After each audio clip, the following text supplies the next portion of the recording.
الحمد لله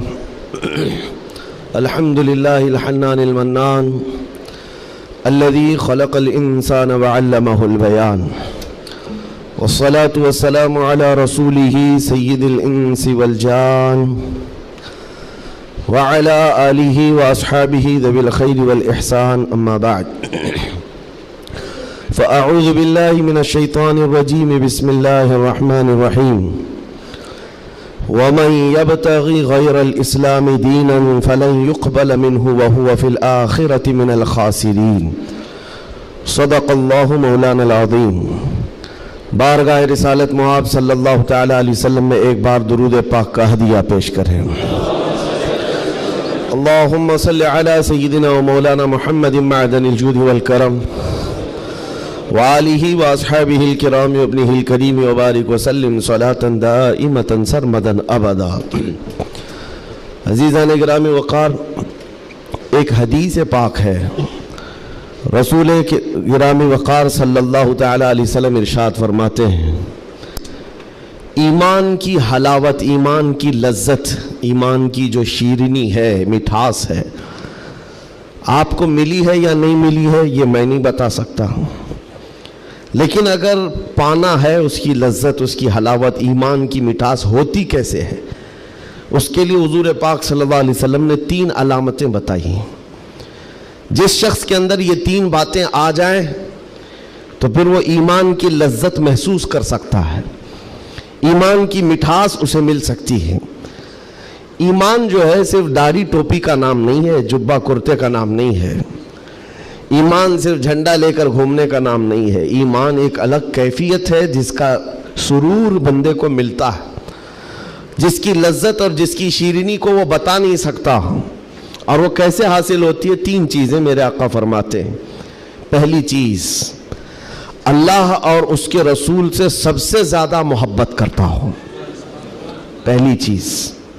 اور دوسری چیز یہ ہے کہ جس سے بھی محبت کرتا ہے دنیا میں وہ صرف اللہ اور اس کے رسول کے لیے کرتا ہے۔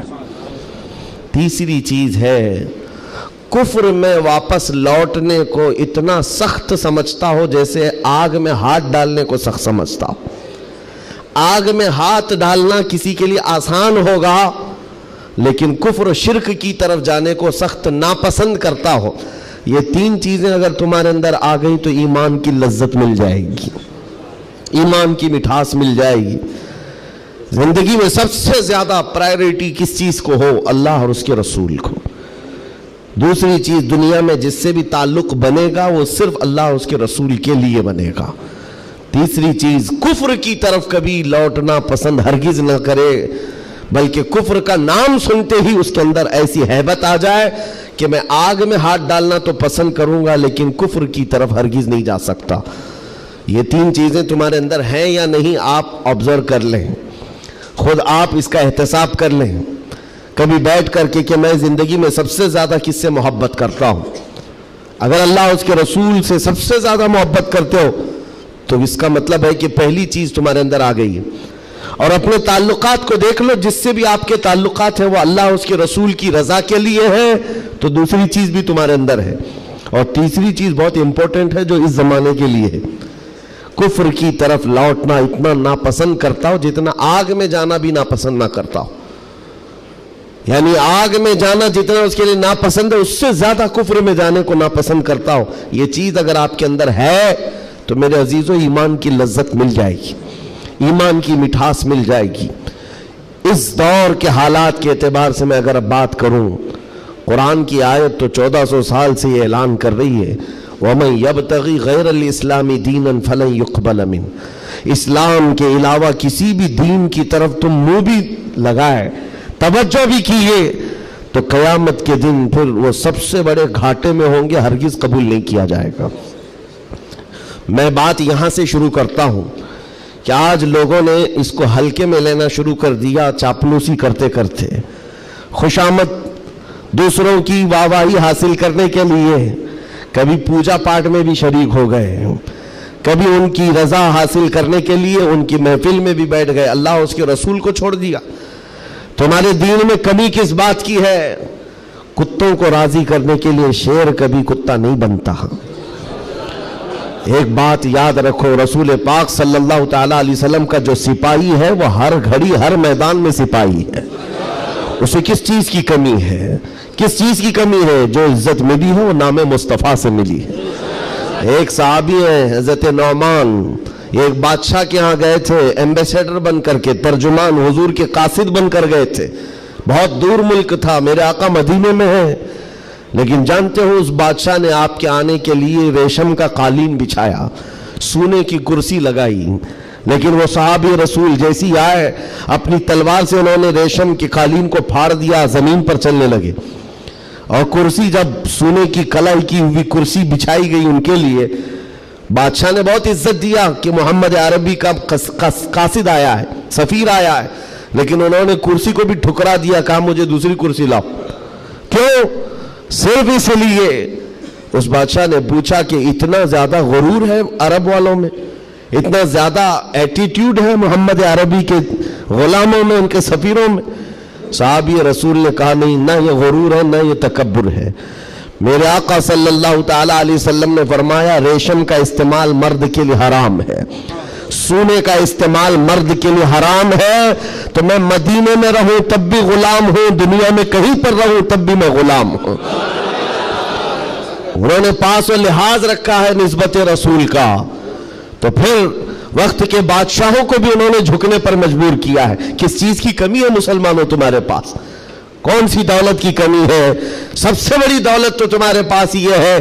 آج تک ایک بہت بڑی بات میں بتاؤں آپ کو، یہ آپ کی مسجد کے امام ہیں، محبت چاہے جتنی بھی کرتے ہو آپ ان سے، عقیدت جتنی بھی کرتے ہو، ایک دن ان سے کہہ دینا مولانا عبد الکریم اپنے باپ کا نام لے کر لوگوں کو رکوع میں جھکا کے دکھائے. لوگوں کو اللہ اکبر کہنے کی بجائے اپنے باپ کا نام یا بادشاہ کا نام لے کر سجدے میں جھکا کر کے دکھائے. کوئی جھک سکتا ہے؟ ارے بادشاہ وقت بھی یہاں آ کر کھڑا ہو جائے اور کہے میرے نام سے جھک جاؤ، مجال ہے کوئی ایک بھی پیشانی جھکے گی؟ نہیں جھکے گی. ہاں اگر ایک کمزور کسان کا بچہ بھی حافظ قرآن ہو اور آ کر مصلی پر صرف اللہ کا نام لے، سب کی پیشانیاں جھکتی. یہ خاصہ ہے اس قوم کا کہ اس قوم کو اگر جھکایا جا سکتا ہے تو صرف اللہ کے نام پر، باقی کسی کے نام پر یہ پیشانی نہیں جھکتی ہے.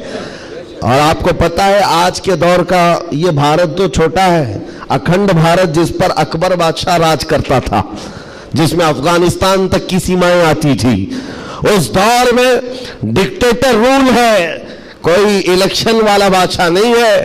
40 سال تک بیٹھا ہوا بادشاہ جب نیا دین لے کر کے آیا، اور اس کا نام بھی اکبر تھا، نمازیں بھی اس نے اس طرح بنائی کہ بادشاہ کے نام پر رکوع ہوگا، سجدہ ہوگا.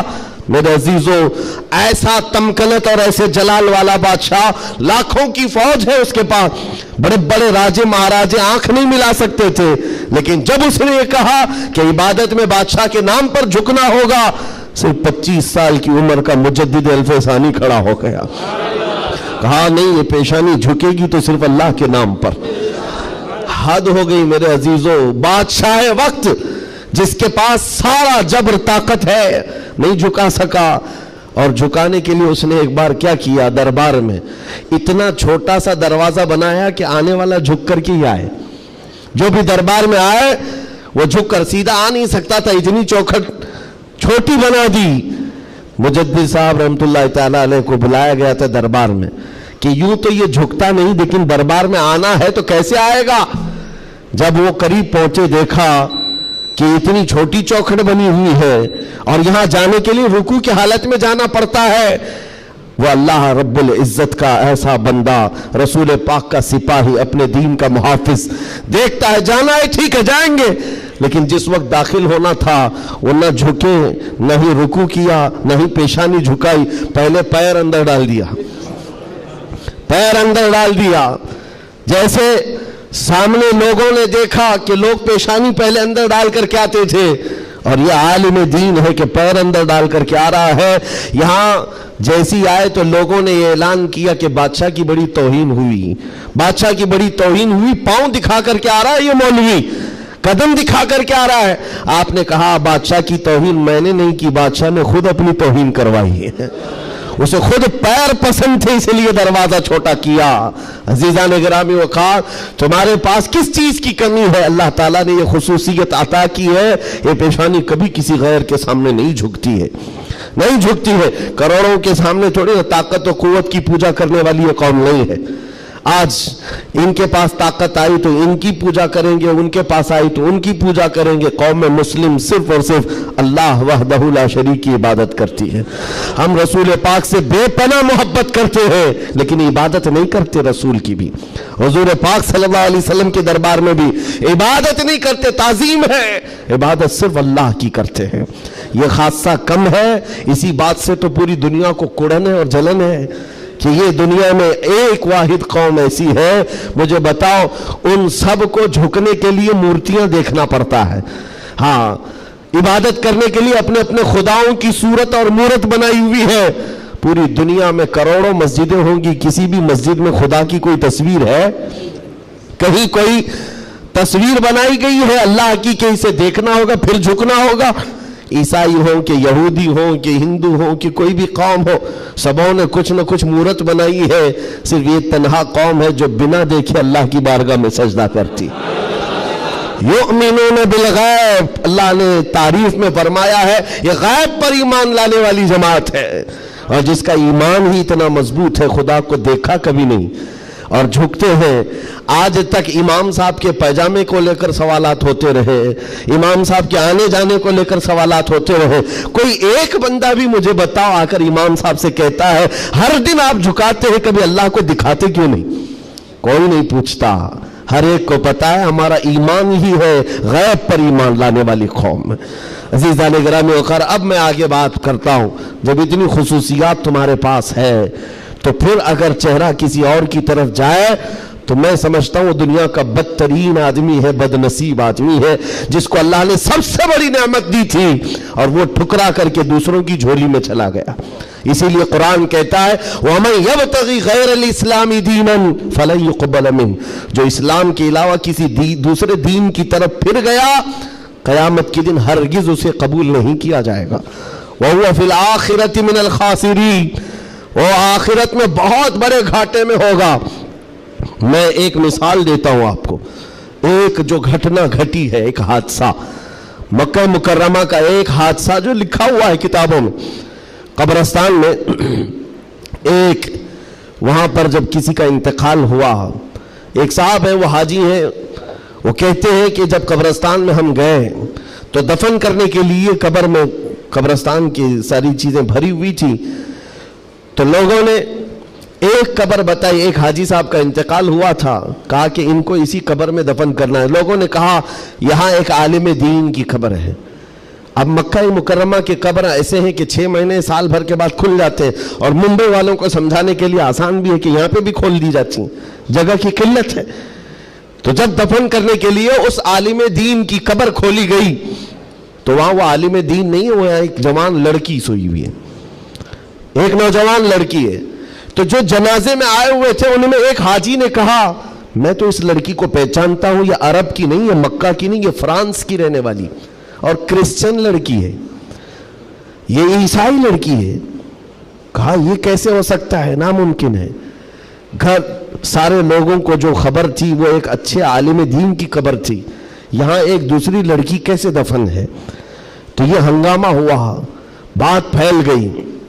اس کے بعد تحقیق کرنے لگے، جو علماء تک بات گئی تو علماء نے کہا کہ اگر یہ جو بندہ کہہ رہا ہے کہ یہ فرانس کی رہنے والی، یورپ کی رہنے والی لڑکی یہاں پر ہے، تو معلوم کرتے ہیں کہ وہاں حقیقت میں یہ لڑکی، اس کی شکل، تو کچھ لوگ ایک وفد کی شکل میں یورپ گئے ہیں اس حاجی صاحب کے ساتھ، جنہوں نے یہ پتہ بتایا تھا یہ لڑکی کو میں جانتا ہوں۔ جا کر کے اس کے گھر معلوم کیا کہ کیا تمہارے گھر میں فلاں فلاں شکل کی یہ لڑکی تھی؟ کہا ہاں، انتقال ہوا تھا، چند ہی مہینے ہوئے انتقال ہوا ہے۔ کہا کیا کیا تم نے؟ کہا ہم عیسائی رسم و رواج کے اعتبار سے اپنے قبرستان میں دفن کیا ہے، ہم کرسچن ہیں، عیسائی رسم و رواج سے ہم نے دفن کیا۔ تو جو گیا تھا وفد، اس نے پوچھا کہ کچھ اس کی عجیب چیزیں تھی؟ تو لوگوں نے کہا کہ ہاں ایک چیز تھی، ہمیں اندازہ ہو گیا تھا کہ وہ اسلام لا چکی تھی، ہم نے اس کو مارا توڑا بہت کچھ کیا ہے. تو پھر یہ بات خبر پھیلی اس لڑکی کے اسلام لانے کی, تو مقامی علماء کو پوچھا گیا. ایک عالم دین نے کہا ہاں وہ لڑکی دل و جان سے اسلام کو قبول کرتی تھی اور پیارے حبیب صلی اللہ علیہ وسلم سے بے پناہ محبت کرتی تھی, اور گھر والوں کے ظلم و ستم کو سہ نہ سکی, جان دے گئی اور مر گئی. لیکن ہم مجبور تھے, گھر والوں سے ہم کچھ نہیں کر سکتے تھے. لیکن اس لڑکی نے ایک مرتبہ کہا تھا کہ میرے مرنے کے بعد میرے آخری رسم و رواج اسلام کے مطابق ہو. ہم نہیں کر سکے کیونکہ خفیہ طور پر وہ مسلمان تھی, ہم ایکشن نہیں لے سکتے تھے. اور ہمیں اس بات کا افسوس ہے کہ اسے عیسائی قبرستان میں دفن کر دیا گیا. سنو حیرت کی بات ہے, لوگ ایک بہت عجیب اچنبے میں پڑتے جا رہے ہیں, نئی نئی باتیں کھلتی جا رہی. تو اس کے بعد یہ فیصلہ ہوا کہ آئے ہوئے وفد نے اور گھر والوں کو اطلاع دے کر کے کہ ہم چلتے ہیں جس قبرستان میں آپ نے اپنی بیٹی کو دفن کیا ہے, ہم جا کر کے دیکھنا چاہتے ہیں وہاں. ہاں, تو عیسائی قبرستان میں بڑی مشکل سے انہوں نے کہا کہ ٹھیک ہے. قبر کھولی گئی تو وہاں وہ عالم دین سویا ہوا جس کو مکہ میں دفن کیا گیا تھا. اب حیرت کی انتہا اور ہو گئی, اس کا اس عیسائی قبرستان میں کیا لینا دینا, یہ آیا کیسے, یہاں پہنچا کیسے. میرے عزیزو, یہ بات اگر لکھی ہوئی نہ ہوتی تو میں کبھی نہیں کہتا. اور جب اور حیرت بڑھ گئی, وہ وفد علماء کا واپس آیا, کہا کہ اس راز کو ہم معلوم کرتے ہیں اس عالم کے گھر سے ہی. ایک بات تو سمجھ میں آ گئی کہ لڑکی مسلمان ہو گئی تھی اور اسلام سے بے پناہ محبت تھی. اللہ کا کرم ہوا, ہو سکتا ہے اسے کفرستان سے نکال کر مولا تعالیٰ ایمان والوں کے بیچ میں, اولیاء اور صحابہ کے بیچ میں دفن کر دیا, فرشتوں نے اس کو منتقل کر دیا. یہ ممکن ہے, یہ ممکن ہے. لیکن اس کے ساتھ کیا ہوا ہے, یہ مسلمانوں کے قبرستان سے کرسچن اور عیسائیوں میں کیسے آ گیا. گئے واپس جانے کے بعد بہت قابل توجہ بات کر رہا ہوں, اور اس زمانے کی بہت ہی امپورٹنٹ چیز آپ کو میں بتا رہا ہوں, دل دہلا دینے والی چیز ہے.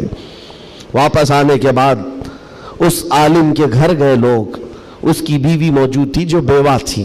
جا کر پوچھا کہ تیرے شوہر کے بارے میں ہمیں کچھ معلومات حاصل کرنی ہے. اس نے کہا بتائیے کیا ہے.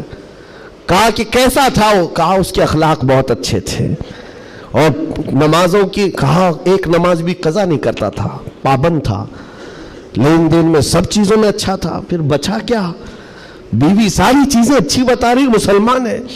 بیوی نے گھبرا کر پوچھا آخر اس کے بارے میں اتنی تحقیق کیوں کر رہے ہیں, آپ بتا سکیں. تو علماء نے کہا کہ بتانے کے لائق نہیں ہے, لیکن سن لو, تمہارا شوہر مکہ کے قبرستان میں نہیں ہے, عیسائیوں کے قبرستان میں ملا. اس کی قبر میں وہ موجود نہیں. وہ دھاڑے مار کر رونے لگی کہ ہائے کیا ہو گیا میرے شوہر کے ساتھ, وہ عیسائیوں کے قبرستان میں کیسے پہنچ گیا. اور جب اس کا غم میں کچھ افاقہ ہوا تو خاتون کہتی ایک بات ہے جو بات مجھے آج کہنا ہے, توجہ. عورت کہتی ایک بات ہے, میرا شوہر سب اچھا تھا, لیکن کیا ہے جانتے ہو, جب ہم لوگ رات کو سوتے یا جمع کرتے غسل واجب ہوتا تو ہر بار میرا شوہر ایک بات کہتا کہ عیسائیوں کے مذہب میں کتنا اچھا ہے کہ غسل واجب نہیں ہوتا. یہ ہمارے اسلام میں ہے کہ بار بار نہانا پڑتا ہے, عیسائیوں کے مذہب میں جو ہے جمع کرنے کے بعد غسل واجب نہیں ہوتا, کتنا اچھا ہے. یہ بات وہ کہتا تھا, تب میں اس کو ٹوکتی تھی کہ دین اسلام کے علاوہ کسی دوسرے مذہب کے متعلق مت کہا کرو. بار بار وہ یہ کہتا تھا, شاید یہ وجہ ہے کہ موت کے بعد اسے وہیں پہنچا دیا گیا جہاں کی وہ بات کرتا تھا. وَمَنْ يَبْتَغِ غَيْرَ الْإِسْلَامِ دِينًا فَلَنْ يُقْبَلَ مِنْهُ, قرآن کہتا ہے جو اسلام کے علاوہ دوسرے دین کی طرف منہ پھیرا ہرگز نہیں قبول کیا جائے گا. اور میرے آقا فرماتے ہیں من تشبہ بقوم فہو منہم, جس نے کسی دوسری قوم کی مشابہت اختیار کی قیامت کے دن اسی قوم کے ساتھ اسے اٹھایا جائے گا, اسی قوم کے ساتھ اٹھایا جائے گا. مسلمانوں, آج ایمان مضبوط کرنے کا وقت آ گیا. آپ کے ہواؤں کو دیکھ کر, طوفانوں کو دیکھ کر آپ اپنے دین میں ذرا بھی لچک نہ لانا. کلمہ طیبہ پر اگر حملے ہونے لگے تو کیا تم اپنا کلمہ بدل لو گے؟ اذان سے اگر کسی کو نفرت ہونے لگی تو کیا اذان کے کلمے بدل لو گے؟ یہ دنیا اگر تم بدلنے لگ گئے تو اتنا بدلے گی کہ انسان کی بجائے کتا بنا کر رکھ دے، تب بھی وہ راضی نہیں ہوں گے، تب بھی وہ راضی نہیں ہوں گے۔ ہم نے دیکھا ہے ان لوگوں کو جو آج بھی دھوتیاں اٹھا کر کے چلتے ہیں، جوتیاں اٹھا کر کے چلتے ہیں، ان کی حیثیت کیا ہے؟ آج کفار و مشرکین کے قدموں میں بیٹھ کر کے وہ سوچتے تھے کہ سکتہ مل جائے، تختہ مل جائے، ملا کچھ نہیں، استعمال ہوتے رہے، ذلیل اتنے ہوئے کہ نہ اپنی قوم کے رہے نہ اس قوم کے رہے۔ کاش ایک بار میرے مصطفیٰ کا وفادار بن کر دیکھتا، ایک بار بن کر کے دیکھتا، پھر عزتیں کیا ہے؟ اللہ اکبر، جب تک بکے نہ تھے تو کوئی پوچھتا نہ تھا، یا رسول اللہ تم نے خرید کر ہمیں انمول کر دیا ہے۔ حضور کے قدموں میں جو عزت ہے وہ کہیں نہیں مل سکتی۔ تخت کے لیے، سکتے کے لیے جو لوگ اپنا مشن بھول گئے، اپنا دین بھول گئے، اپنا ضمیر بیچ لیے، میرے عزیزوں بہت بڑے گھاٹے میں ہیں، بہت بڑے گھاٹے میں ہیں۔ زندگی میں ایک بات یاد رکھو، اسی لیے میں نے اسی حدیث سے یہ بات شروع کی۔ اللہ کے نبی فرماتے ہیں کفر کی طرف پلٹنے کو اتنا ناپسند کرتا ہو جتنا آگ میں ہاتھ ڈالنے کو ناپسند کرتا ہو، آگ میں ہاتھ ڈالنے کو ناپسند کرتا ہو، اتنا سخت و ناپسند کرتا ہو، تب جا کر کے اس کو ایمان کی لذت ملے گی، ایمان کی حلاوت ملے گی۔ آج اپنے بچوں کو بھی یہ نصیحت کرو، کفر کی آندھیاں چلی ہوئی ہیں، تمہارے بچوں کو اسکولوں میں کب کافر بنا دیا جاتا ہے پتہ ہی نہیں چلتا، کب تمہیں کون سے بھجن سکھائے جائیں، کون سے گیت سنائے جائیں جس کی وجہ سے بندہ کافر بن جاتا ہے، اسلام سے اس کا تعلق ہی ختم ہو جاتا ہے۔ اپنے بچوں کو اس بات کی تو تلقین کر کے جاؤ، بیٹا ہر چیز قربان کی جا سکتی ہے لیکن ایمان کا سودا نہیں ہوتا، ایمان کا سودا نہیں ہوتا۔ ایمان یہ اللہ تعالیٰ کی طرف سے دی ہوئی ایسی بڑی نعمت ہے، کروڑوں ہیں دنیا میں مگر مولا نے تمہیں چنا ہے دین اسلام کے لیے، اور اس میں بھی مسلمانوں میں بھی اللہ کا کتنا بڑا احسان ہے، ہزاروں فرقے ہیں لیکن عاشقوں میں تمہیں چنا گیا ہے۔ ہاں، حضور کی محبت کرنے والے سپاہیوں میں تمہارا نام آتا ہے۔ اپنے تو اپنے غیر بھی آج کہتے ہیں کہ سب سے زیادہ اپنے نبی کو پکارنے والی کوئی قوم ہے تو اہل سنت و جماعت ہے۔ کیوں نہیں ہے؟ کہاں سے یہ نعرے لگتے ہیں لبیک یا رسول اللہ؟ وہ گوفے سے نہیں نکلتے اور وہ چندہ خور مولویوں سے نہیں نکلتے جو انگریزوں کے پالے ہوئے ہیں، یہ نعرے لگتے ہیں تو بریلی کے تاجدار کے قدموں سے ہیں۔ جو وابستہ ہے عاشقوں کی جماعت ہے وہی سے۔ دنیا کو یہ اچھی طرح سے معلوم ہے اپنے نبی سے سب سے زیادہ وابستہ کوئی قوم ہے اس روئے زمین پر تو اہل سنت و جماعت ہے، اہل سنت و جماعت ہے۔ اس چیز کا سودا کبھی ہونے مت دینا ہے میرے عزیزو، اس چیز کا سودا ہونے مت دینا۔ لوگ یہ کہتے ہیں سیکولر بن کر کے جینا چاہیے، یہ بھی اچھا وہ بھی اچھا، میں کہتا ہوں وہ تو منافق ہے۔ پھر سیکولر کا مطلب منافق ہے، دل میں کچھ اور رکھتا ہے سامنے کچھ اور دکھاتا ہے۔ اسلام میں یہ سیکولرزم نہیں ہے، اسلام یہ کہتا ہے لا اعبد ما تعبدون، میں اس کی عبادت نہیں کرتا جس کی تم کرتے ہو۔ جانتے ہو میرے آقا صلی اللہ تعالیٰ علیہ وسلم نے 2 ٹوک جملوں میں کہا تھا، ایسا نہیں ہے کہ مصلحت میرے آقا سے زیادہ کون جانتا ہے۔ آج لوگ یہ کہتے ہیں کہ سب حالات بنائے رکھنے کے لیے ہمیں کرنا پڑتا ہے، حالات بنائے رکھنے کے لیے تمہیں کرنا پڑتا ہے۔ یہ کیسی بات ہوئی؟ یہ وہ لوگ ہیں جو حالات بنائے رکھنے کے لیے اپنی ماں اور بہنوں کی عزت بھی داؤ پر لگا دیں گے۔ جب درندہ کوئی ڈاکو اس کو خوش کرنا ہو تو کیا تم اپنی عورتوں کا سودا کر سکتے ہو؟ غیرت مر گئی ہوگی ایسے بندے کی۔ حضور پاک کے پاس مشرکین آئے، یہ آپ کو میں بتا دیتا ہوں، قل یا ایھا الکافرون لا اعبد ما تعبدون، یہ سورہ پڑھتے ہیں کہ نہیں پڑھتے نماز میں؟ کب نازل ہوئی تھی آپ کو بتا دوں، یہ سورہ کب نازل ہوئی؟ حضور پاک صلی اللہ علیہ وسلم کے پاس مشرکین مکہ آئے اور کہا اے محمد صلی اللہ علیہ وسلم ایک کام کریں، آپ ہمارے خداؤں کو برا بھلا مت کہیے، ہم آپ کے دین میں آ جائیں گے، اسلام پر ہم بھی تھوڑا تھوڑا عمل کریں گے، لیکن جن کی ہم پوجا کرتے ہیں نا، عبادت کرتے ہیں، ان کو کچھ مت کہیے۔ حضور پاک نے فرمایا جو شرک ہے میں اس کو شرک کہوں گا، اللہ کے سوا کوئی دوسرے کی عبادت ہے ہی نہیں، اور اس بات کا میں اعلان کروں گا حضور آئے ہی ہیں شرک کو ختم کرنے۔ حضور نے فرمایا یہ نہیں ہو سکتا، تو پھر آپشن دوسرا مشرکین کی طرف سے کہا ایک کام کرتے ہیں، 1 سال آپ ہمارے خداؤں کی عبادت کریں، 1 سال ہم آپ کے خدا کی عبادت کریں گے، ہاں آدھا آدھا کریں گے۔ آج بہت سارے لوگ اگر یہ کرنے کی کوشش کر رہے ہیں تو وہ سن لیں، آدھا آدھا کریں گے، ہم بھی آپ کے یہاں جائیں گے، آپ بھی ہمارے یہاں آئیں گے۔ حضور پاک صلی اللہ تعالیٰ علیہ وسلم نے فرمایا ہرگز نہیں ہو سکتا، تم چاند اور سورج میرے ہاتھ میں لا کر رکھ دو، میں اس کی عبادت نہیں کرتا جس کی تم کرتے ہو، میں پالنہار حقیقی کی عبادت کرتا ہوں۔ آخری آپشن جانتے ہو کیا کیا تھا، کیا دیا تھا انہوں نے؟ مشرکین نے کہا چلو محمد صلی اللہ علیہ وسلم آپ یہ بھی نہیں مانتے وہ بھی نہیں مانتے تو کم سے کم اتنا کرو کہ صرف اور صرف ہمارے خداؤں پر ایک بار ہاتھ رکھ دو، بس چھو کر کے چلے جاؤ۔ نبی پاک صلی اللہ علیہ وسلم سے صرف اتنا تقاضا تھا ان کا کہ آپ ہاتھ لگا کر چلے جائیں، یہاں تو سر جھکانے والے بھی موجود ہیں، ہاتھ لگا کر چلے جائیں۔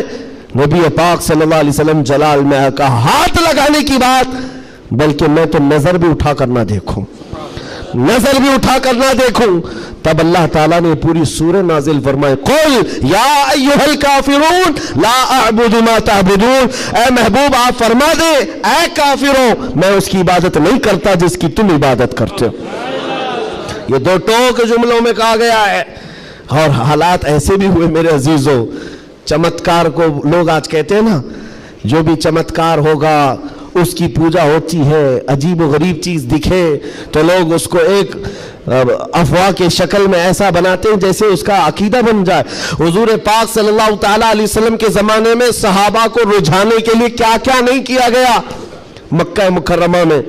یہ حالات آئیں گے اس لیے مجھے یہ گفتگو کرنی پڑ رہی ہے تاکہ تم اپنے ایمان پر مضبوط رہو۔ ایمان نہیں تو کچھ بھی نہیں ہے، تمہارے دوسرے گناہ تو معاف کر دیے جائیں گے، کفر و شرک ہرگز نہیں معاف ہوتا۔ ان اللہ لا یغفر ان یشرک بہ ویغفر ما دون ذلک لمن یشاء، رب تعالیٰ فرماتا ہے شرک کو اللہ ہرگز معاف نہیں کرے گا، اس کے علاوہ جو بھی ہے اللہ معاف فرمائے گا۔ ایمان ضروری ہے۔ صحابہ کا ایمان ختم کرنے کے لیے کیا کیا گیا؟ اتفاق ایسا ہوا کہ مکہ میں ایک بھگوان بولنے لگ گیا، پتھر کی مورت تھی اور پجاری بیٹھا ہوا تھا، اچانک پتھر جو ہے بات کرنے لگ گیا اور بات کر رہا ہے، ظاہر سی بات ہے یہ عجیب و غریب چیز ہے نا، یہ اس دور میں ہے۔ ہاں اس دور میں مٹی سے بنائے ہوئے ان کے معبود نہیں ہوتے تھے، وہ پتھر کو تراش کر کے بناتے تھے، اور میں کہہ رہا ہوں حقیقت میں بول رہا تھا، ایسے نہیں ہے کہ ادھر سے دودھ پلا رہے ادھر سے پانی نکل رہا ہو، وہ والا سسٹم نہیں ہے، بلکہ حقیقت میں پتھر بات کر رہا تھا۔ تب اور بات کر بھی کیا رہا ہے، حضور پاک صلی اللہ تعالیٰ علیہ وسلم کو جھوٹا کہہ رہا ہے، نعوذ باللہ معاذ اللہ رب العالمین، حضور کی شان میں گستاخی کر رہا پتھر۔ اب تو وارے نہیں آ رہے ان کی خوشیوں سے اچھل کود پر کہ دیکھو اب ہمارا خدا بولنے لگ گئے، سب سے بڑی دلیل ہے، لوگوں کو بلانے لگ گئے، واقعی بول رہا تھا۔ لوگ چمتکار دیکھتے ہیں تو سر جھکا لیتے ہیں، ارے حقیقت ہے پتھر بول رہا ہے، پتھر بول رہا ہے۔ سب آئے جمع ہونے لگے، مکہ کا ایک بڑا جم غفیر تھا، تو صحابہ کو بھی بلایا گیا، دیکھو آؤ ہمارے خداؤں کو جھٹلاتے ہو، بات کر رہا ہے خدا، اور تم جس نبی کی بات کرتے ہو اس نبی کو جھٹلا رہا ہے، یہ حقیقت میں خدا ہے، تم کہتے تھے نا کچھ نہیں کر سکتا، بول رہا ہے۔ صحابہ گئے، اب ان کے پاس کیا تھی، صحابہ دیکھ کر آئے حضور کی بارگاہ میں، کہا یا رسول اللہ صلی اللہ علیہ وسلم، غضب ہو گیا، ان کا خدا تو بول رہا ہے۔ حضور نے اس پر کوئی زیادہ ریئیکشن نہیں دیا، کہا کیا بول رہا ہے؟ کہا یا رسول اللہ سننے کے لائق نہیں، آپ کی شان میں گستاخیاں کہہ رہا ہے، جملے بک رہا ہے۔ کہا کون؟ پتھر۔ حضور نے فرمایا ہاں۔ حضور نے پوچھا پتھر؟ صحابہ نے کہا ہاں یا رسول اللہ۔ حضور نے فرمایا چلو ہم بھی سنتے ہیں، ہم بھی چلتے ہیں، جا کر دیکھیں گے۔ نبی پاک صلی اللہ تعالیٰ علیہ وسلم تشریف لائے صحابہ کے ساتھ، صحابہ اکرام رضوان اللہ تعالیٰ علیہ مجمعین بھی ساتھ میں ہیں۔ جب نبی کریم صلی اللہ تعالیٰ علیہ وسلم وہاں قریب پہنچے تو وہ جو بت بول رہا تھا، بعد میں کر لے سکتے نا،